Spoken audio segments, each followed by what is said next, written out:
हामीले अहिलेसम्म mono cursive letter 4 लाइनमा लेख्न सिक्यौं। अब मोनो कर्सिभ लेटरहरु 2 लाइनमा कसरी लेख्ने? अब हेर्नुस् त यो हाम्रो 2 लाइन भयो। यो माथिको लाइन अनि यो तलको लाइन भयो। तर मैले यो बिचमा पहिलादेखि नै टिक लगाएर राखेको छु। यसमा के हुन्छ भने यो टिक लगायो भने सुरुमा ह्यान्डराइटिङ मोनो कर्सिभ ह्यान्डराइटिङ या लेटरहरु लेख्दाखेरि यो टिक हेर्दाखेरि स्टुडेन्टहरुलाई बुझ्न सजिलो हुन्छ। कुन लेटरको साइज कत्रो हुनु पर्यो भनेर बुझ्न सजिलो हुन्छ। त्यही भएर मैले टिक लगाएको हो। अब हेर्नुस् यो हाम्रो मोनो कर्सिभ लेटरको ए लेख्नको लागि कुन लेटर कुन लाइन छुनु पर्ने भयो हेर्नुस्।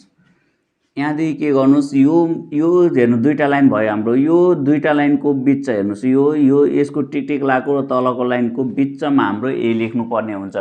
अब ए लेख्दाखेरि के गर्नुस् यहीँदेखि जस्तो मैले सिकाएको त्यही अनुसारले के गर्नु यहाँदेखि गोलो गर्दै माथि जानुस्, माथि छुने बित्तिकै तल आउनुस्, तल छुने बित्तिकै गोलो गर्दै माथि जानुस्। यहाँदेखि सिधा लाइन ल्याएर यो यहाँदेखि गोलो गरिदिनुस्। यो हाम्रो ए भयो। हेर्नुस् यो हाम्रो मोनो कर्सिभको ए भयो। यसमा हेर्नु त यो ए को यो दुईटा ट्रायंगल अनि एउटा सिधा लाइन भयो। अब बी कत्रो लेख्ने? अब हेर्नुस् बी लेख्दाखेरि यो 2 लाइनमा लेख्दाखेरि कहिले पनि माथिको लाइन छुनु हुँदैन। हामीले 4 लाइनमा लेटरहरु लेख्दाखेरि सबै लेटरले माथिको लाइन छुनु पर्ने हुन्छ। तर 2 लाइनमा लेख्दाखेरि कहिले पनि माथिको लाइन छुनु हुँदैन।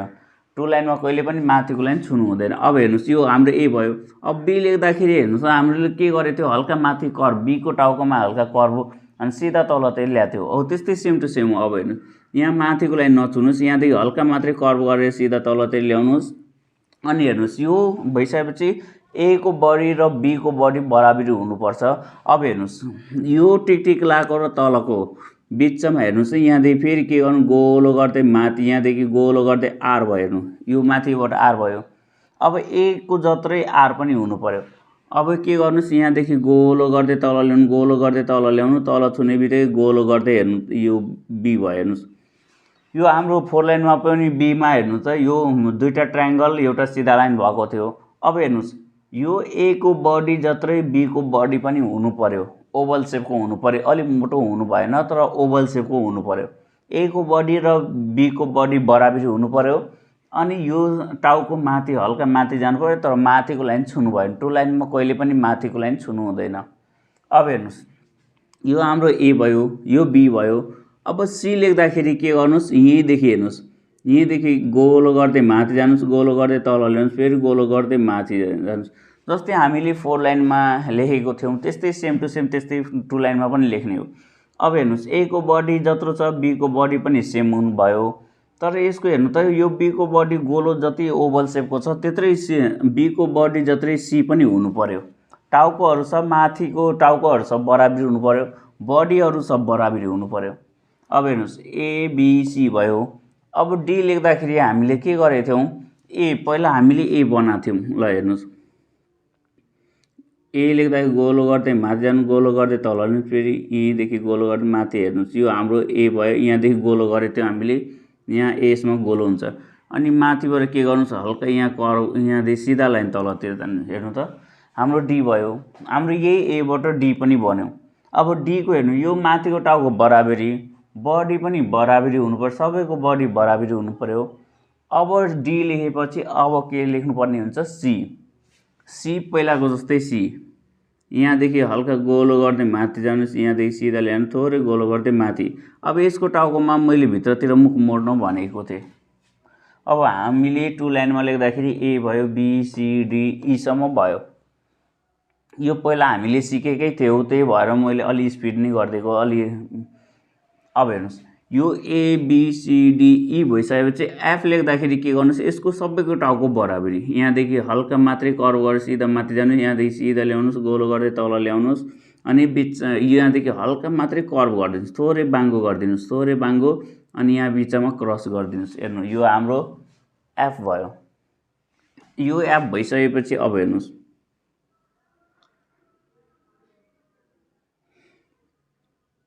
ल हाम्रो यो एफ भयो। एफ पछि हाम्रो जी, ए बाटै हाम्रो जी पनि बन्छ।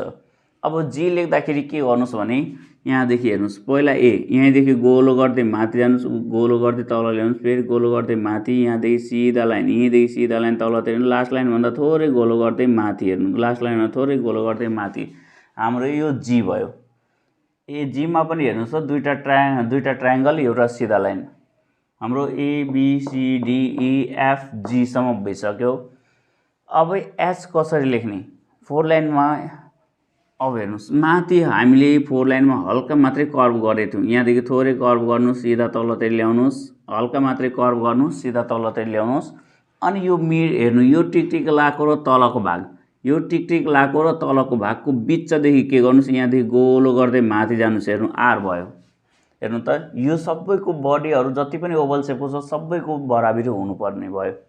अब यहीँदेखि के गर्नुहोस्, यहीँदेखि गोलो गर्दै तलतिर ल्याउनुहोस्, यहाँदेखि खुट्टा हल्का मात्रै गोलो गरिदिनुहोस्। यो हाम्रो एच, यो एच भयो। अब हेर्नुहोस् यो सब हाम्रो मोनोकर्सिभ लेटरहरू हो। अब हेर्नुहोस् यो एचसम्म भएपछि आई कसरी लेख्ने। अब आई लेखेपछि अब हेर्नु यो आई लेख्दाखेरि पहिला 1 जस्तो हेर्नुहोस्, पहिला 1 जस्तो बनाउनुहोस्, सिधा ल्याउनुहोस् अनि लास्ट लाइनमा थोरै गोलो गर्दै लास्ट लाइनभन्दा थोरै माथि गरिदिनुहोस्। अनि यसको यो माथि जत्रो टाउको छ नि त्यसको के गर्नुहोस्, यसको हल्का बिचमा यो थोप्लो लगाइदिनुहोस्। यो हाम्रो आई भयो। यो आई भइसकेपछि अब जे कसरी लेख्ने। अब हेर्नुहोस् जे लेख्दाखेरि सबभन्दा सुरु जस्तो प्रिन्ट लेटरमा हामीले लेखेको थियौँ त्यस्तै सेम टु सेम हो, जे अलिकति मात्रै फरक हुन्छ। अब हेर्नुहोस् यहाँदेखि 1 जस्तो बनाउनुहोस्, सिधा ल्याउनुहोस्, लास्ट लाइनभन्दा थोरै गोल गर्दै लास्ट लाइनमा थोरै माथि गरिदिनुहोस् अनि यो बिचमा थोप्लो दिनुहोस्। हेर्नुहोस् त यो हाम्रो जे। यदि हजुरहरू यो अलि स्पिड भएको जस्तो छ, यदि हजुरहरूले बुझ्नु भएन भने एकचोटि यो मोनोकर्सिभ लेटर 4 लाइनमा लेखेको छु योभन्दा पछिल्लो भिडियोहरूमा, त्यहाँ गएर एकचोटि हेरिदिनु होला। त्यहाँ अलिक स्लो छ अनि राम्ररी बुझाएको पनि छु। यहाँ हेर्नुहोस् अब अनि त्यसपछि यो 2 लाइनमा लेख्ने कोसिस गर्नु होला, सजिलो हुन्छ। 4 लाइनमा पहिला लेखिसकेपछि 2 लाइनमा पनि हाम्रो लेख्न अलिक सजिलो हुन्छ। अब हेर्नुहोस् जे भयो, जे पछि के गर्नुहोस् के लेख्दाखेरि माथि मात्रै हल्का मात्रै कर्भ गर्नु। हेर्नु माथि हल्का कर्भ अनि सिधा तलतिर ल्याउनुहोस् अनि मिडल र बेस लाइन हेर्नुहोस्, मिडल र बेस लाइनको बिचबाट के गर्नुहोस्, यहाँदेखि सिधा ल्याउनुहोस् बिचमा, यहाँदेखि सिधा ल्याउनुहोस् अनि यहाँदेखि गोलो गरिदिनुहोस्। यो हाम्रो के मोनोकर्सिभको के भयो। अब के पछि अब हेर्नुहोस् एल कसरी लेख्ने। जस्तै हाम्रो एल लेख्दाखेरि माथि हामीले के गरेको थियौँ, माथि हेर्नुहोस् यहाँदेखि हल्का मात्रै कर्भ गरेको थियौँ अनि सिधा ल्याएको थियौँ अनि यहाँदेखि खुट्टा हल्का गोलो गर्दै माथि गरेको थियौँ। यसको खुट्टा हल्का एलको हल्का गोलो भएर यसको हल्का गोलो भएर माथि हल्का माथि, यो हाम्रो एल। यो अब हेर्नुहोस् यो एमा पनि हाम्रो यो माथिको यो चुच्चो हुनु भएन, यो गोलो हुनु पर्यो, सबैको ओभल सेपको हुनु पर्यो, कुनैमा पनि यसमा चुच्चो हुनु भएन। अब हेर्नु एल भयो।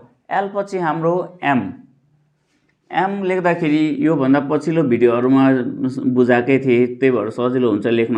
अब हेर्नुहोस् यो 1 जस्तो बनाउनुहोस्, फेरि गोलो गर्दै आर बनाउनुहोस् अनि हेर्नुहोस् यो आर भयो। यसकै टुप्पोलाई यहाँदेखि सिधा तलतिर ल्याएर हल्का गोलो गरिदिनुहोस्, यो हाम्रो एन भयो। तर हेर्नुहोस् यो एल पछि हाम्रो के हुन्छ, एम हुन्छ। त्यही भएर यो हाम्रो एन सुरुमा लेख्न मिल्दैन, एम लेख्नुपर्ने हुन्छ। त्यही भएर यसको के गर्ने, यो हाम्रो गोलो छ नि यो गोलोलाई हटाउनु पर्ने हुन्छ है। अब हेर्नुहोस् मैले गोलोलाई हटाइदिएँ। अब यो के गर्नुहोस्, यहाँ सुन्नुहोस्, अब यहाँ यो हाम्रो एन भयो, बिना गोलोवाला एन भयो। फेरि यसको बिचबाट के गर्नुहोस्, बिचबाट यहाँदेखि गोलो गर्दै आर जस्तो निकाल्नुहोस् है। यो आर भएपछि यसको खुट्टा के गर्नु, हल्का गोलो गर्दै सिधा तलतिर ल्याउनुहोस् अनि यसमा चाहिँ गोलो गरिदिनुहोस्। यो हाम्रो एम।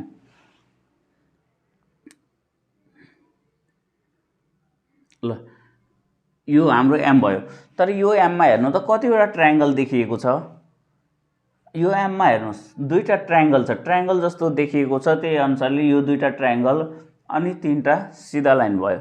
2टा ट्रायङ्गल 3टा सिधा लाइन। अब हेर्नुहोस् एम भयो। एम पछि हाम्रो एन। एन कसरी लेख्ने। अब हेर्नुहोस् यो एन लेख्दाखेरि पहिला 1 जस्तो बनाउनुहोस्, सिधा ल्याउनुहोस् अनि फेरि बिचदेखि के गर्नु, गोलो गर्दै माथि जानुहोस्, यहाँदेखि गोलो गर्दै तल ल्याउनुहोस् अनि अब यहाँदेखि हल्का गोलो गरिदिनुहोस्। यो हाम्रो एन भयो। यो हाम्रो एन। अब हेर्नुहोस् यो हाम्रो ABCD EFG HIJ KLMN। अब एनसम्म भइसकेपछि अब ओ। ओ कसरी लेख्ने छ हेर्नु त। ओ लेख्दाखेरि ओभल सेपको हुनु पर्यो। यहाँ हेर्नु गोलो गर्दै तल ल्याउनु, फेरि गोलो गर्दै माथि जानु। हेर्नु यो हाम्रो ओभल सेपको ओ भइसक्यो। अब यो हाम्रो ओ भयो। ओ पछि हाम्रो पी। पी लेख्दाखेरि के गर्नुहोस्, पहिला 1 जस्तो पहिला बनाउनुहोस्। हेर्नु पहिला 1 जस्तो बनाउनुहोस्, सिधा ल्याउनुहोस्, तलतिर ल्याउनुहोस् अनि थोरै बाङ्गो। हेर्नु पी को हल्का मात्रै बाङ्गो हुन्छ। अब यो के गर्नुहोस्, यहाँदेखि हल्का गोलो गर्दै माथि जानुहोस्, माथि छुने बित्तिकै गोलो गर्दै तल ल्याउनु, तल छुने बित्तिकै गोलो गर्दै माथि। हेर्नु त दुईटै खुट्टा। पी को बडी के ओभल सेपको हुनु पर्यो अनि पीमा दुईटा ट्रायङ्गल। हेर्नु एनमा हाम्रो एउटा ट्रायङ्गल दुईटा सिधा लाइन भयो, पीमा हाम्रो दुईटा ट्रायङ्गल एउटा सिधा। हेर्नु यो एउटा सिधा लाइन दुईटा ट्रायङ्गल भयो, हाम्रो यो पीसम्म भयो। अब हेर्नुहोस्